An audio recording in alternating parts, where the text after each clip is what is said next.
मारो इसे और मारो इसे, ये इसी लायक है। अरे मारो यार। सरपंच जी, कालिया को चोरी करते हुए हम सब ने रंगे हाथ पकड़ा है। अब इसे गांव से बाहर निकाल देने में ही हम सबकी भलाई है। तो देर किस बात की है, अभी इसे धक्के मार के इस गांव के बाहर का रास्ता दिखा दो। अरे सरपंच ऐसा मत करिए, मुझे एक मौका और दीजिए, मैं दोबारा कभी चोरी नहीं करूंगा। लेकिन गांव वाले उसकी एक नहीं सुनते और उसे मार मार के गांव की सीमा के बाहर निकाल देते हैं। मेरी कमर दर्द के मारे मेरी जान निकली जा रही है। कमबख्तों ने जम के धुलाई की है मेरी। अरे भगवान करे इनके गांव में भूचाल आ जाए, धरती फट जाए और सब गांव वाले उसमें समा जाए। चलते चलते कालिया जंगल में पहुंच जाता है। उसे वहाँ एक प्रयोगशाला दिखाई देती है। अरे इस जंगल में ये अजीब सा दिखने वाला घर किसने बनाया है, चल कर देखना पड़ेगा। कालिया प्रयोगशाला के पास चला जाता है। दो वैज्ञानिक प्रयोगशाला में बातें कर रहे होते हैं। बधाई हो डॉक्टर चमन, आखिरकार हम दोनों ने मिलकर एक ऐसी घड़ी का आविष्कार कर लिया है जिसे पहनकर कोई भी इंसान गायब हो सकता है। हाँ हाँ, तुमने बिल्कुल सही कहा डॉक्टर जर्माटो। अब कल सुबह ही हम इस जंगल से निकल जाएंगे, लेकिन उससे पहले आज रात के खाने का बंदोबस्त करते हैं। हाँ हाँ, मुझे तो बड़ी जोरों से भूख लगी है, चलो चलते हैं। दोनों वैज्ञानिक वहाँ से चले जाते हैं। उनके जाते ही कालिया प्रयोगशाला में दाखिल होता है। अच्छा तो ये बात है। कालिया बड़े से कांच के अंदर रखी घड़ी को बाहर निकाल लेता है और अपनी कलाई पर बांध लेता है। फिर घड़ी में लगा बटन दबा देता है। कालिया को एक जोरदार झटका लगता है। कालिया अपने आप को आईने में देखता है तो उसका पूरा शरीर पूरी तरह से गायब हो चुका होता है। अब तो जो चाहे वो कर सकता हूँ। सबसे पहले मैं उन सभी को सबक सिखाऊंगा। गांव वालों, मैं आ रहा हूँ। कालिया गांव की ओर चल पड़ता है। थोड़ी देर के बाद दोनों वैज्ञानिक वहाँ आते हैं। अरे ये क्या, लगता है कोई हमारी घड़ी चुरा कर ले गया है। ये देखो पैरों के निशान। अब क्या होगा, अगर वो घड़ी किसी गलत हाथों में पड़ गई तो अनर्थ हो जाएगा। तुम चिंता मत करो, हमारी घड़ी में जो बैटरी लगी है ना, वो सिर्फ 24 घंटे चलेगी। उसके बाद वो घड़ी काम करना बंद कर देगी। उधर दूसरी तरफ गांव में सरपंच अपने घर में सो रहा होता है। तभी एक आहट से उसकी नींद खुल जाती है। अरे कौन है, कौन है वहाँ?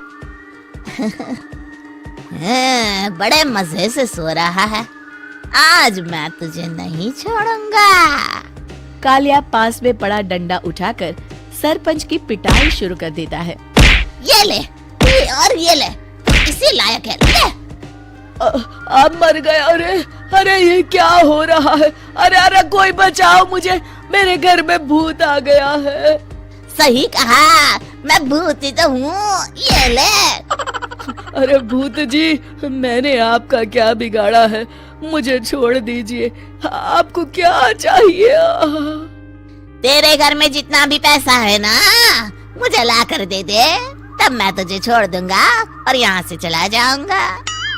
सरपंच अपनी तिजोरी से पैसे निकालकर एक बड़े कपड़े में बांधकर जमीन पर रख देता है और कालिया वो सारा पैसा लेकर वहाँ से चला जाता है। दूसरी तरफ जमींदार गांव के चौराहे पर खड़ा कुछ लोगों से बात कर रहा होता है। इस कमीने जमींदार ने भी मुझे बहुत पीटा था, इससे भी बदला लेना तो बनता है। हाँ?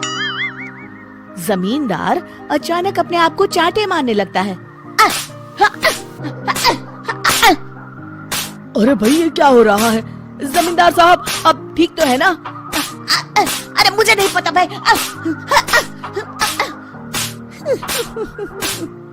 अरे मर गए रे, ये तो पक्का किसी भूत प्रेत का काम है। जमींदार के अंदर कोई भूत आ गया है, इससे पहले कि ये हमारे अंदर आ जाए। मनोहर भाई, अपनी जान बचानी है तो भागो यहाँ से। ये क्या? अरे बाप रे बाप, मुझे तो भूतों से बड़ा डर लगता है। मैं तो चला यहाँ से। अगली सुबह इस घटना से पूरे गांव में दहशत फैल जाती है। सभी गांव वाले आपस में बात करने लगते हैं।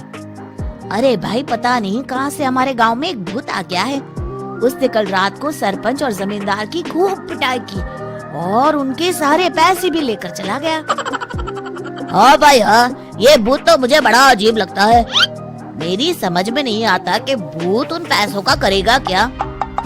अरे तेल में पकोड़े बना के तलेगा, बेवकूफ। इस बात की चिंता करके कहीं वो भूत हमारे घर में ना आ जाए। तुम बिल्कुल सही कह रहे हो आर्या, मैं भी इसी बात से घबरा रहा हूँ। अच्छा, अब मैं अपने घर जा रहा हूँ। तुम सब भी अपने अपने घर चले जाओ, उस भूत का कोई भरोसा नहीं है। हाँ।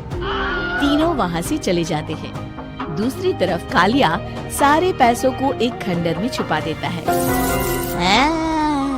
इतने सारे रुपए तो मैंने अपनी पूरी जिंदगी में एक साथ कभी नहीं देखे। इस तरह कुछ दिनों में मैं अमीर बन जाऊंगा।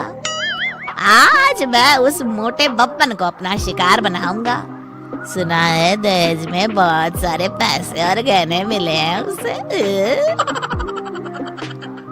रात होते ही कालिया बब्बन के घर में घुस जाता है।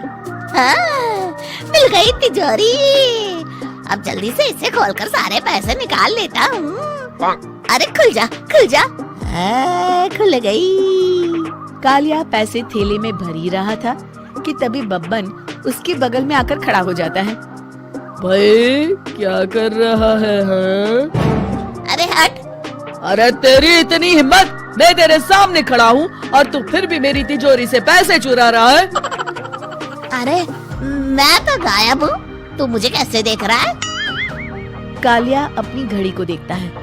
अरे इसे क्या हो गया है? हाय, लगता है बैटरी खत्म हो गई। अच्छा, तो आज मैं तेरी बैटरी अच्छे से चार्ज कर देता हूँ। अरे भाग्यवान, जरा मेरा डंडा तो लाना। ये मोटा मुझे नहीं छोड़ेगा। अरे भागो। कालिया भागकर घर के बाहर जाता है। बाहर सभी गांव वाले हाथ में डंडा लिए खड़े होते हैं। अच्छा, तो तू वो भूत है? मुझे माफ कर दीजिए सरपंच जी, मैं आपके और जमींदार जी के सारे पैसे लौटा दूंगा और आज ही हमेशा के लिए ये गांव छोड़कर चला जाऊंगा।